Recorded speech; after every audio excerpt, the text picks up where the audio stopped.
So, folks, I'm so happy that you've joined us today for my part two interview with Fancy. But I have to let you guys know that this interview has a lot of adult content. It may not be suitable for children under the age of 13.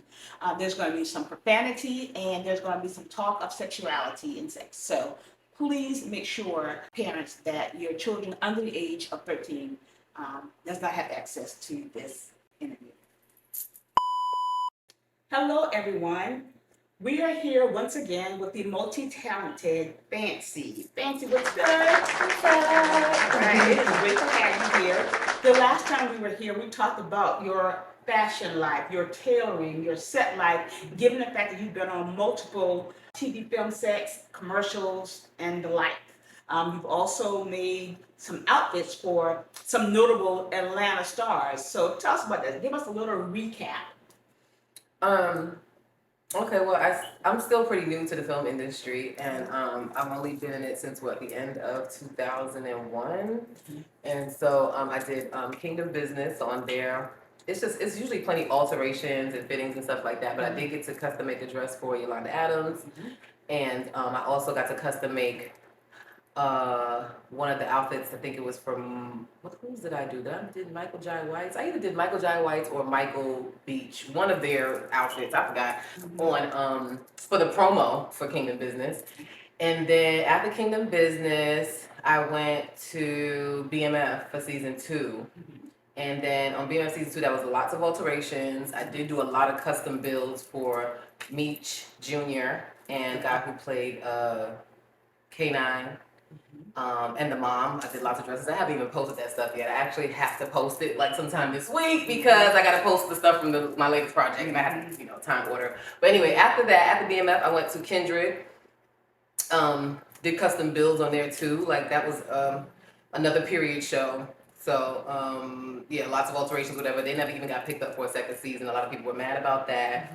And then I was on hiatus, but in between sets, I'm still custom making for other clients, you know what I mean? And I'm still doing alterations, still building things and reupholstering furniture. And then after that hiatus, I got on to the holiday movie, that Jack Black movie that will be coming out at the end of the year. So yeah, and in between time, I also did like a few commercials, Capital One with like Magic Johnson and Samuel L. Jackson and Charles Barkley. And then I also did an SNL shoot with Chloe Fineman. And I mean, it's a lot of stuff, but I do lots of alterations. I don't always name it. Like I did lots of alterations like Usher, my recent Missy Elliott actually just called me today to do something for Missy, so I don't know if I'm gonna be able to do it or not, but a lot of celebrity alterations, like. But you have done work for Missy Elliott's backup dancers, correct? Oh yeah, for the backup dancers, me and another person that I was sewing with, we were like creating the jerseys for backup dancers, baseball jerseys. And I don't even like when this stuff happens, like sometimes it's last minute that they need it because either something got messed up or something got missed or something got changed. And so they'll come to us and like, I'll do it, but they don't even always use it. So I don't know if they use it or not to this day. I really don't care as long as I got my money. Unless you got paid. Yep. And I don't even usually mention it a lot. And I even did Escape, like, and I had to like realize for a second, like, wait a minute, I forgot I'm doing like some of the stuff for people who I used to like sing their songs in the mirror when I was younger. So I had to kind of take a step back and be like, oh, okay, you are kind of doing something. So yeah, but I enjoy it and I'm still doing more. Good. So we talked about your fashion and film life. Today, we are going to be talking about your personal life. We're going to get up close and personal. So as I mentioned in a previous show, Fancy and I have known each other for 10 years. So I know some of the situations that she's been dealing with, particularly with her ex-husband. But I really did not know the magnitude of everything that you have been going through for the last few years, particularly since your divorce. So tell us, how did you meet your ex-husband? At the Goodwill. Okay, interesting. That's an interesting place to meet. I've heard people meeting at the grocery store, at a club, maybe even in church, but the Goodwill. Interesting. I was just on one of my little shopping sprees, Mhm. thrifting, like I've been doing since I was like way young. And so the Goodwill always got some little cute things to get up on furniture, fabric, whatever. And he was in there trying to find like, name brand items for a low price. Gotcha. Okay. Is he in the entertainment industry, and if so, in what capacity? He is somewhat, and at a low scale, if you ask me. Doing what? He is a joke. I mean, I'm sorry, a clown. I'm sorry, a comedian, Okay. and he's a great actor. Okay. When you say great actor, actor on set or acting like somebody who he truly is not? Or is it both? I would say both, but I Okay. ain't gonna lie, I'll give him the credit. Like he is good with acting, but he is also great at acting in real life. And he's supposed to learn how to cut it off at some point. You know what I mean? Mhm. So yeah, Okay. Okay. How long were you guys married? we were married for like 3 years. I don't even know if it made it exactly 3 years. I don't even know. And I believe you have one child together? I thought we had a child together, but he gave up custody of her, so he's no longer her father. So no, we don't have a child together. That's interesting. She's his 11th child, so Okay. I found that out after I was married, girl. I mean, even though I was being warned by different family members and things like that, you know what I mean? It's like, and sometimes the relationship is kind of hard because you don't ever want to take anybody else's word for it because you don't know where it's coming from. If Right. they hating, jealousy or whatever. So you always got to kind of like wait and see what happens. So walk us through your relationship. As I understand, very early on in the relationship, there were warning signs, there were red flags thrown, there were caution signs flickering like everywhere. So just tell us how things went awry within your relationship. Yeah, there were definitely red flags from the very beginning. Like, oh my God, like we women, we are just too much sometimes. Like I've seen them, but I didn't realize that I was in a rebound situation. Like this is my first time because I never went back to an ex.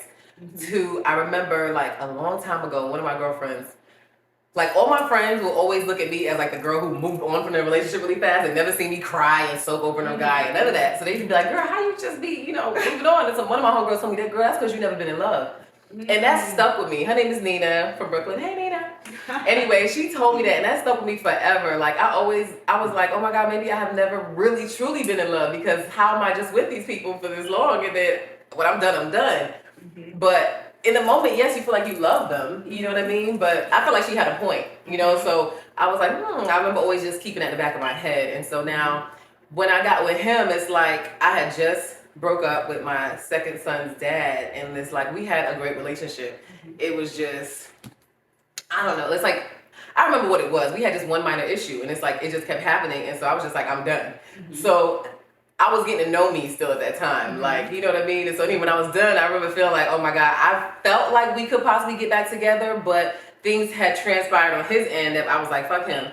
And then I just got with somebody new, and honestly, I was just like, I just want to meet somebody that I could just do something fun with, go to events, because I just wasn't really seeing Atlanta a lot. I was just working a lot. And so I just so happened to meet him. And he was a fun guy, like, because he was into comedy and acting and stuff like that, so he would, like, have, like, events and shit, and we would go to that, but he was still, like, just completely strange every time, like, so many insecurities, like, so much, like, for the very beginning of the relationship, like, I couldn't have no friends, no male friends, like, I'm not used to that. Every guy I've ever dated always, like, let me have male friends, and I could just be me. In this relationship, I couldn't be me from the very beginning. I couldn't be me. And I remember, like, I had got pregnant so quick because I'm fertile myrtle.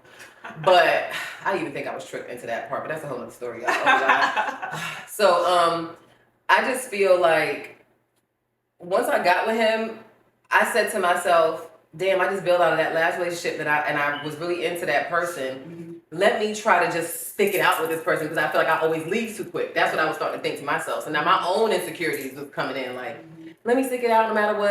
Everybody's different. Just because, that other person didn't do this for me, maybe this person's different. Oh, that last guy wasn't jealous, but this one is. You know what I mean? Like that kind of thing. I was just trying to like take it as it was. But this nigga was just too damn difficult, like for nothing. And then then you start to realize people be trying to like control you, and then I'd let you know you would never control me. Like I've never seen my mom let nobody control her or anything. And it just started to turn into like mental abuse. Like I just started to feel it. Well, can I tell you that you said you guys were married for about 3 years?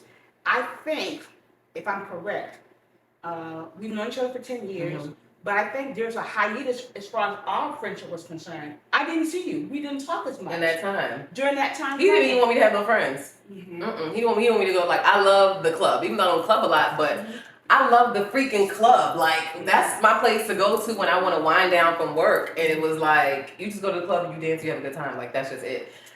He didn't want me to go to the club no more, like get on the phone with the pastor, ask the pastor if going to the club is a sin, but then 1 week later you at a nightclub, but it's really like what you say, you watching sports at the bar. Like it was just a lot of stupid shit. And for me, it's like, I'll do whatever for my husband if you're like a person that's like willing to lead, if you are leadable. You know what I mean? Like he just didn't have those qualities. Like he couldn't see it.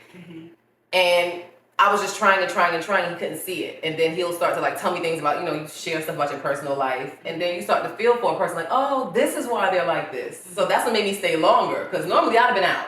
And so that's where I was at for a long time in a relationship. And plus we started going to church in that relationship. And I was not a person who went to church. So this was like my first experience of going to church steady every Sunday, being involved in the church, everything, being a member of the church.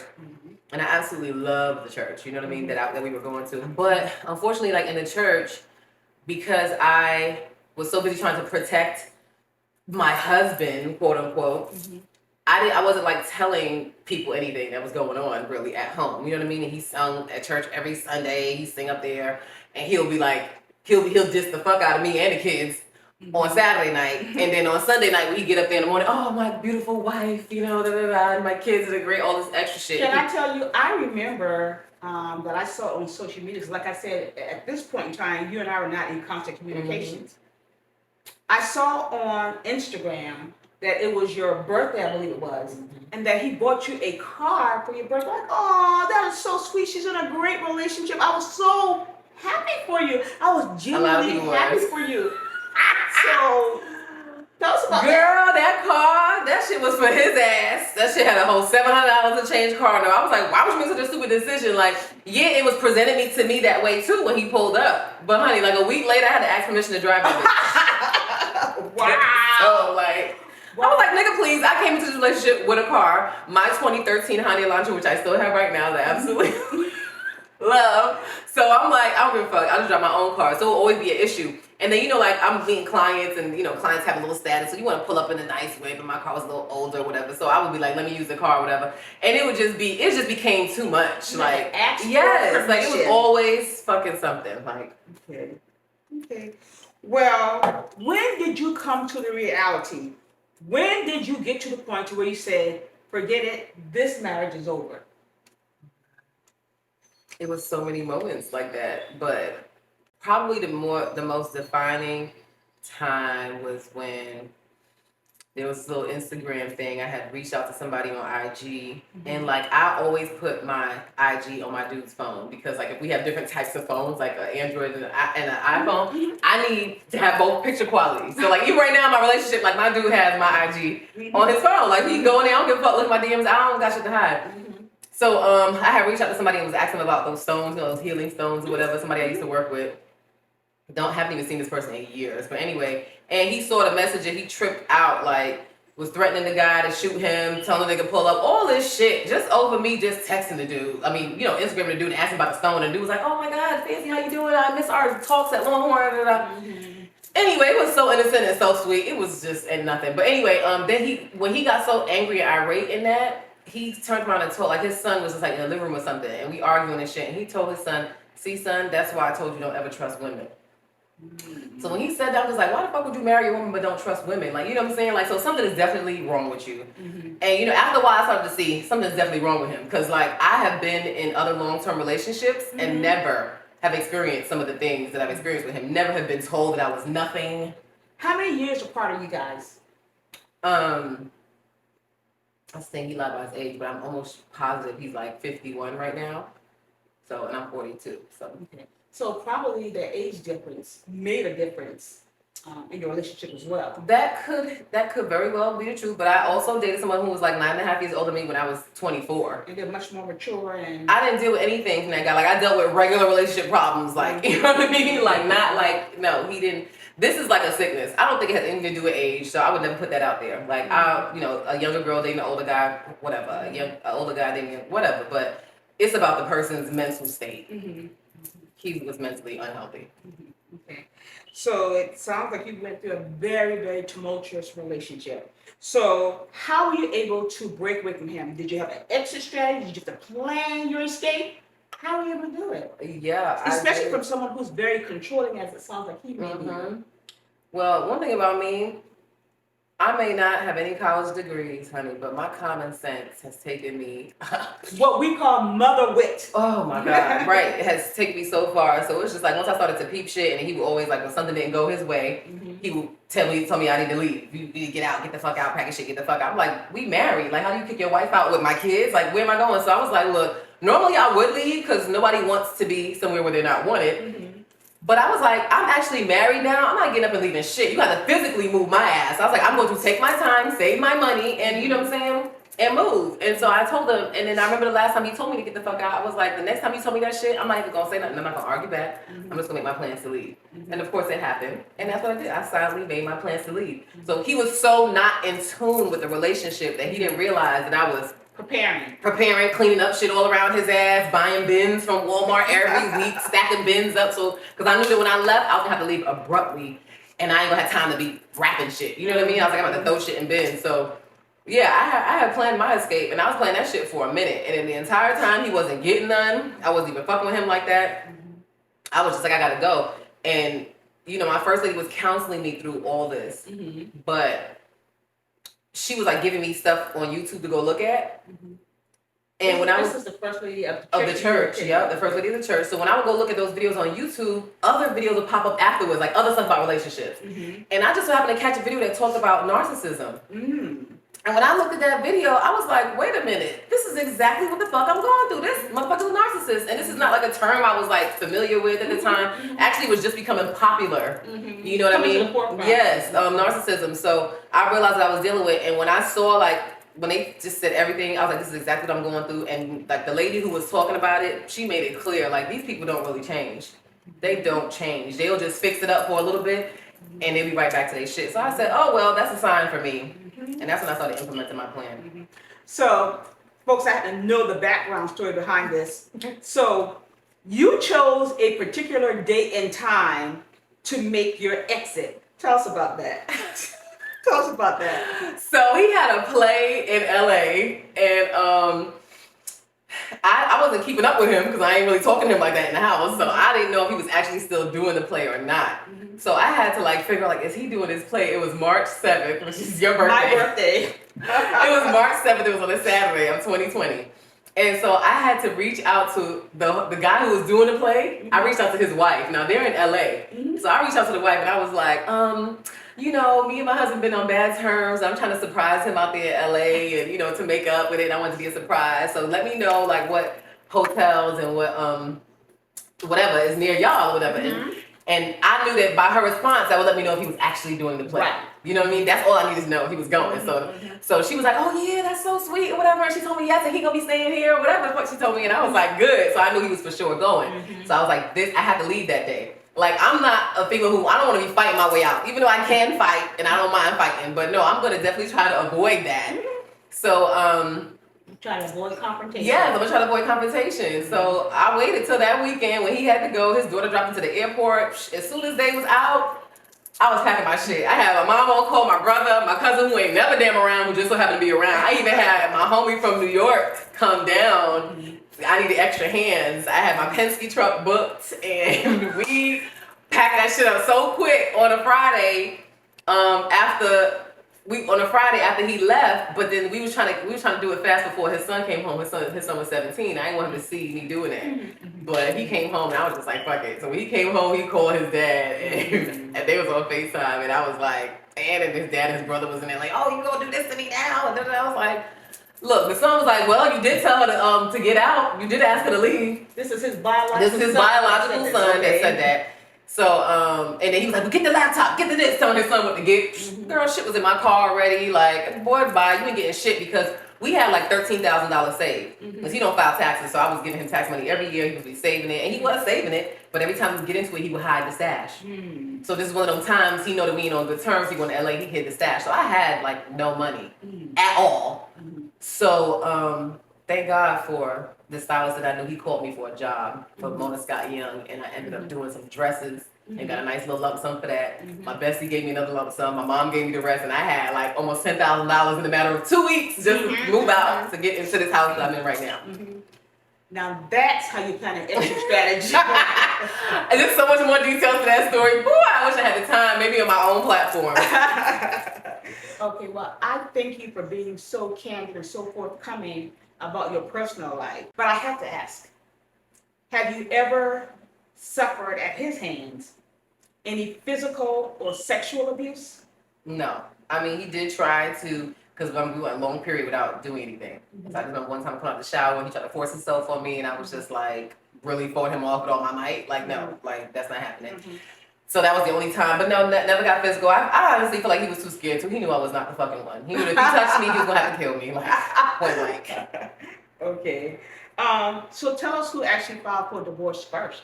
He did. Okay. And I was making sure that he did. Because one, I'm not even good with nothing that has to do with courts and shit. Like filing papers. I don't even know what to do. I don't even want to research it. I'm so focused on my work, my career, and making my money. So I was like, when he wants his divorce, he'll go file it. And it wasn't like I was about to be married to anybody or anything like that. You know what I mean? So it didn't really matter to me. And plus, I want him to pay for everything. So yeah, he's the one that filed it. You knew you were done. Yeah, I knew. And it didn't matter to you. It didn't matter to me. I mean, eventually, if he didn't, I would have. You know what I mean? But I was so busy with life, I needed to get all that in order first. And I also want to mention that when I moved out that March 7th of 2020, 1 week later, COVID happened and everything was shut down.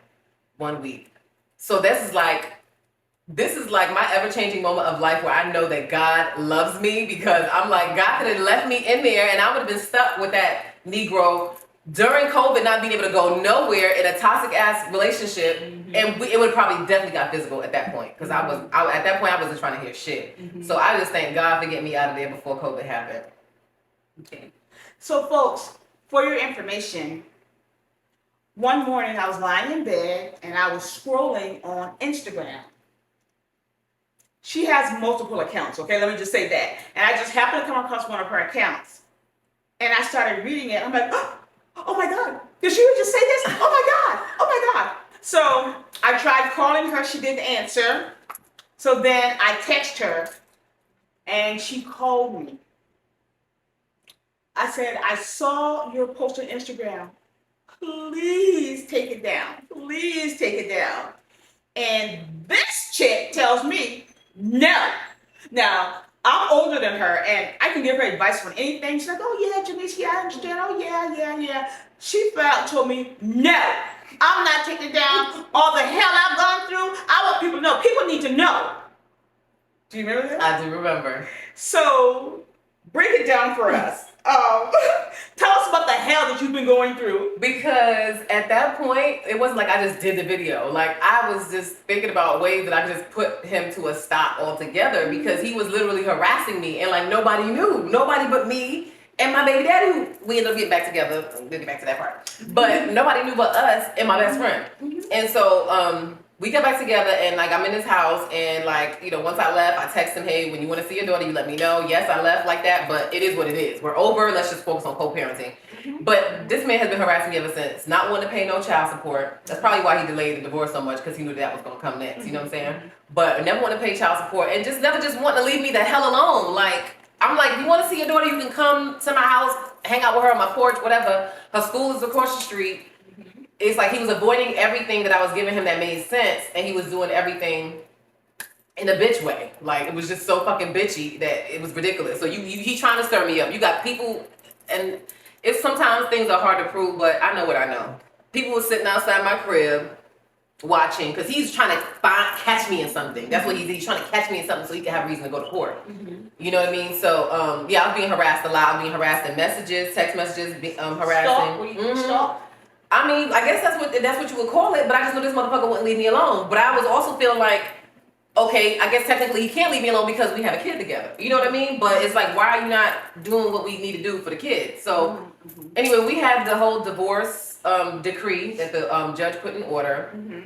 It was like 7 o'clock phone calls, bi-weekly visitations. Even though I offered him to have the entire weekend, just no sleepover, he still went down to, nah, I just want Sundays. So he just wanted 12 hours a month. So it really wasn't about my daughter. It really was about him just wanting to stick it to me. He was mad that he felt like I won. His narcissism, if he felt like I won, he felt like when I moved out, I left him.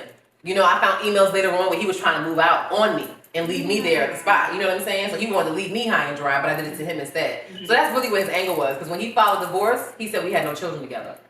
And I contested it. You know what I mean? But I shouldn't have. I should just let that motherfucker go. But I just didn't want to deal with my daughter, you know, later on in life. You know what I'm saying? Me just letting that go, I have to answer to her. So it's like, I'm going to let you know that I know who the hell your daddy is. And then you can see who he is, you know, on your own. But he made the process so messy. So I did end up doing that video, airing his ass out. And it stopped the harassment. See, like, I knew what I was talking about. It stopped. He stopped calling me every day at 7, which he didn't need to call me at that time because the divorce order was already closed because he and I came to an agreement together that he said he didn't want to pay child support. So I'm like, well, if you don't want to pay child support, I need to have full custody. So he agreed. We put that in writing. We went to court. So he gave up custody. He gave up custody. He gave up custody of his child. So I feel like he didn't tell people that. You know what I mean? So therefore he kept texting me and calling me as if he had any kind of right. And I was like, look, you don't have to call me at 7 no more. You can call me any other time of day.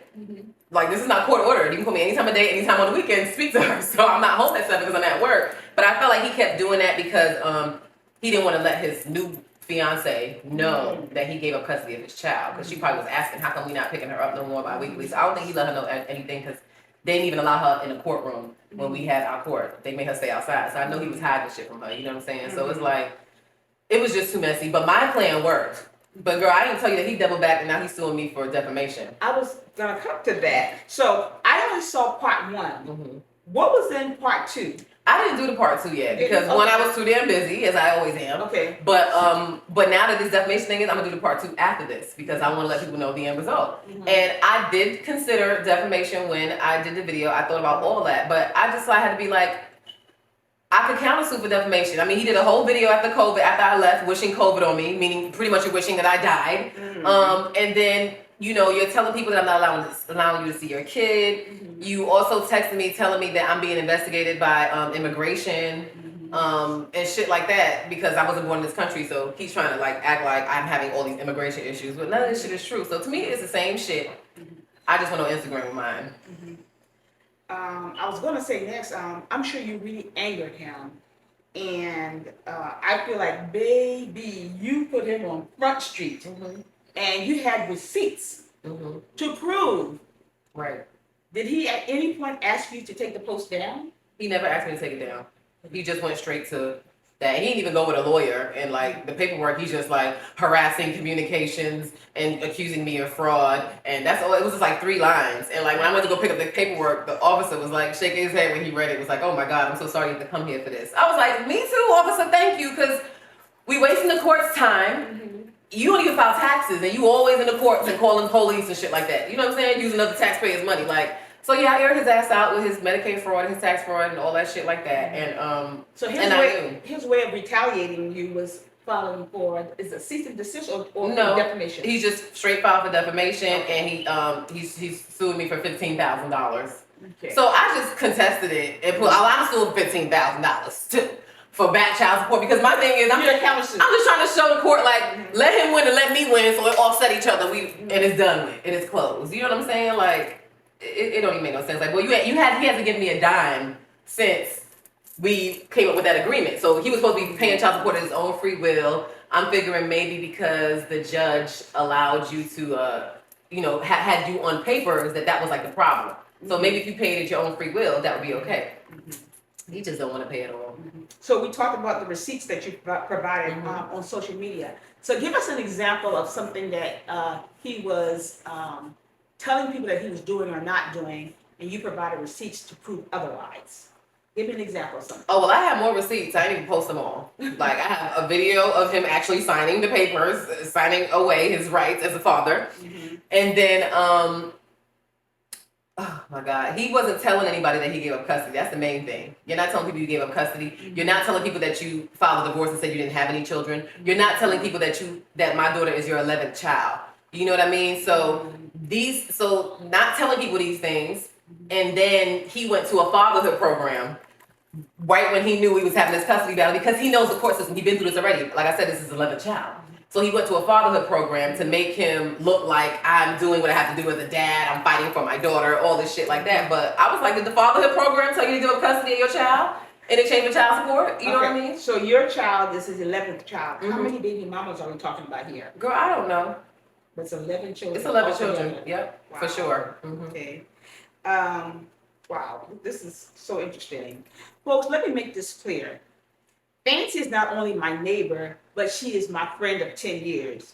I have no reason to discount or challenge anything that she said today. But by the same token, we always aim to bring forth the truth on the show for all of our guests. With that being said, we are not agreeing or co-signing, nor do we go to any deep levels to try to verify Fancy's account of her relationship with her ex-husband. Fancy's ex-husband is considered innocent until proven otherwise. He guilty. May is Mental Health Awareness Month. And I think that given all the things that Fancy has said thus far, when you're involved with a narcissist or in really bad relationships that seem to affect your everyday life, that some level of mental stability is challenged. So I think that it's a great thing that we're bringing your story to the forefront. Yeah, I feel like even in sadness or whatever, I know that my mental health is intact because I was able to have the right mind to think of my plans, to think of what I'm going to do, to think about my children, to think about my future. Like when you are putting yourself all into a person, I could see that happening in the beginning phases of a relationship or whatever, or you're in love, but just don't ever lose yourself. The minute that I started feeling like I was losing myself, that's the minute I knew I had to escape. So, and I've pretty much been like that in any relationship. Like you shouldn't be losing in a relationship, period. So, so for you ladies out there, like whether it be narcissism or physical abuse or whatever, I would just say leave in any way you can. Go stay with somebody, Seek like help. you know what I Seek mean. help. I feel like it was just easier for me to stay through it because I wasn't getting physically abused.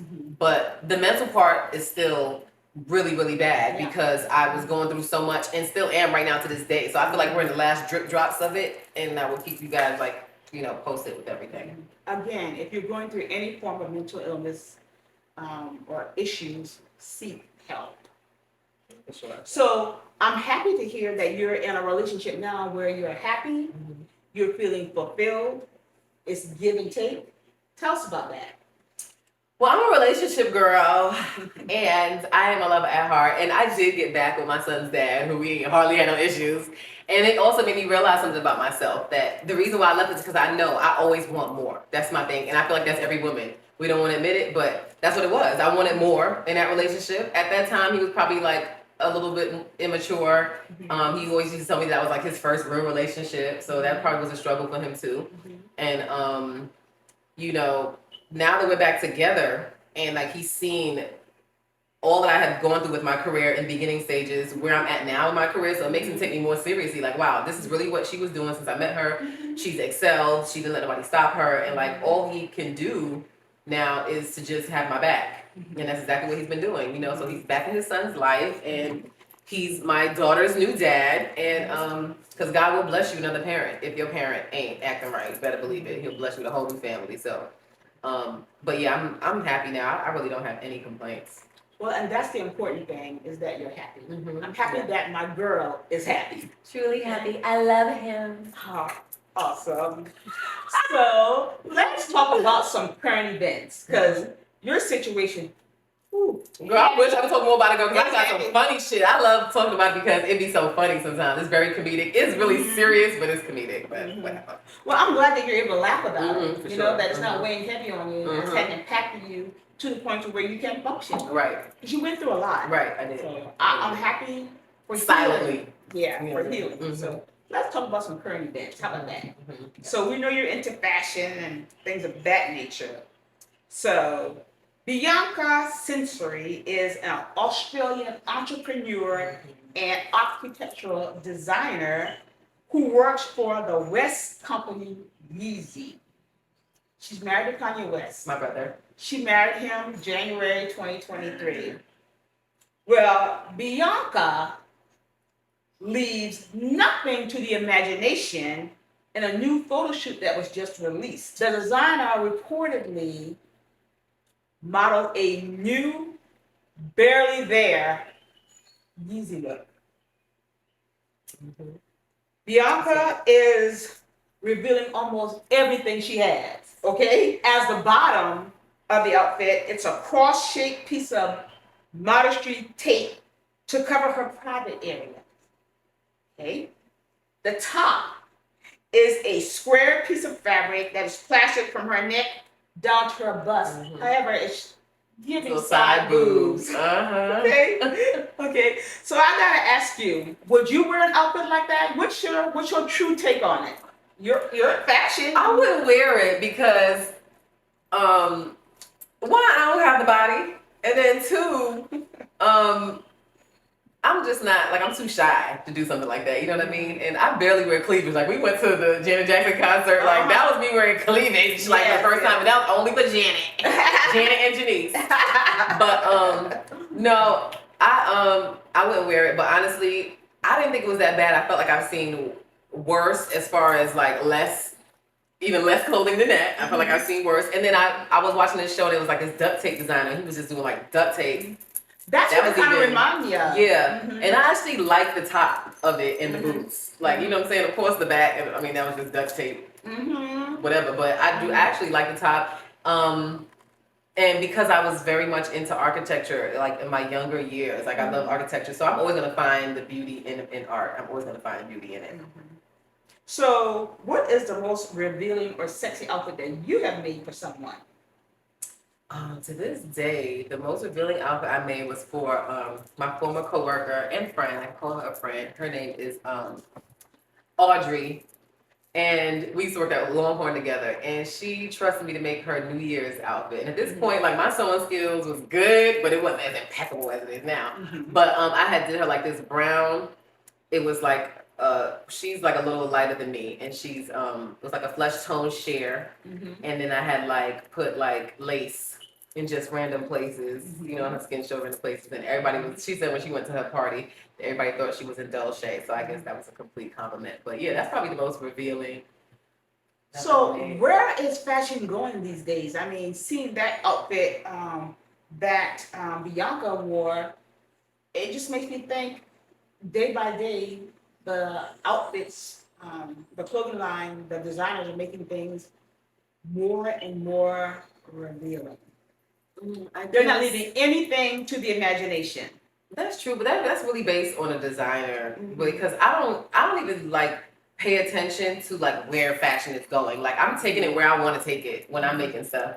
And because of my own upbringing, my personal style, like, I just love streetwear. I love urban wear. So it doesn't matter if I'm making a dress, like, I'm going to add an urban pop to that. I'm gonna always add some sort of urban something to whatever it is that I'm making if I can. You know what I mean? When it comes to my own personal design. And I'll recreate something or I'll create something new, but I don't like pay attention like where is fashion going, like, because there's too many creative people out here who go any which way, and I don't believe in just following one route of creativity or art. You know what I mean? That's what I like about you. So I was the black carpet host at an event recently, and I wore a tuxedo jacket dress. And me being as voluptuous as I am, I felt like the dress in the back was a little higher than the front. I was like, oh, Fancy, it's too short. You gotta add a piece to this. You gotta add a piece to this. And reluctantly, I relied on her advice, and she says, no, Janice, this is fine. What I'm gonna do is what? What did you do today? I made it shorter in the front to add up with the back, not making the back longer to add up with the front. You know what I mean? It was like one of those like blazer dresses, and it was just so cute. And she just felt like it needed to be long. I'm like, no, girl, it needed to be 2 inches shorter. But yeah, all those little things, you know, they matter. You know, for the little, you know, splash of sexuality that you're giving your outfit or whatever. But yeah, I'm glad that you took my advice on it. I did, and so everyone loved it, by the way. One of the artists, Kitty Camille, whom blessed us with her presence on the show a little while back, I had told her about the dress. I told her what I was going to be wearing, and when she saw me, she's like, "Oh, Jen, this looks great. When you said you were going to go short, I was thinking shorter than that. Oh, this looks great." So you were right. Right, your short wasn't even short, girl. If I had it my way, it would have been shorter. So, well, it is now time for us to play my game. Say it, trade it, or do it. Do you remember how to play this game? Yes, I remember. Let's go! Do more than just you gon' have to do less for you. So mama, you know I. So you gon' need to do more than just. All right, Miss Fancy, let's go.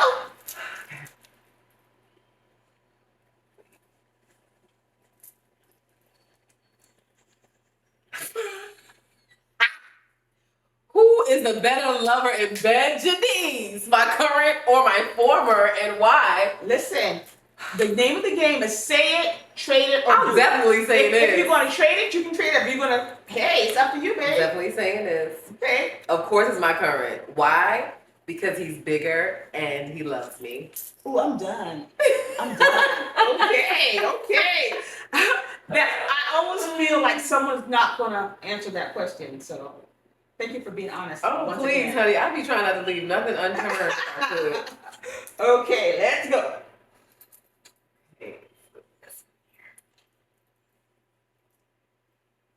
Okay, what is the difference between your current relationship and your former relationship? The difference is my current relationship, I'm actually loved and treated right. And sexed right. Okay. And this person actually cleans up. And takes care of kids. And doesn't have 11 children. And takes care of children. And doesn't deny children. Doesn't give children efficacy. So it's a win-win. And doesn't lie. It's a win-win. Yes. Well, these questions are a little bit too easy. I mean, I want to challenge you. Let's try one more. How about that? Good luck. Let's see. How do you know when a person is committed in a relationship? You know they're committed when they are considerate of your feelings. I mean, that's just one good thing. Yeah, that's how you know. They're considerate. Like, if someone's just going about the relationship, doing them, not worried about you, they're not into you. So Fancy, it's been fun. I feel That like was it should be. easy. I feel like it should be a part 3. I know you have lots. There more should to be a say. part 3, Shanice. Oh my God. Because this one was supposed to be like, this was supposed to be a whole episode by itself. This wasn't even supposed to be a part. This part should have had 3 parts. Well, the way things have been going, it just may be a part 3, folks. Stick around. Fancy, thank you again for joining us. You're Folks, let's welcome. give Thank you. a round of applause. Candid conversations with Jen. Candid conversations with Jen. Kicking it with Jen. Just sitting back with Jen. Chatting up with Jen. Kicking it with Jen. Sitting there with Jen. Candid conversations.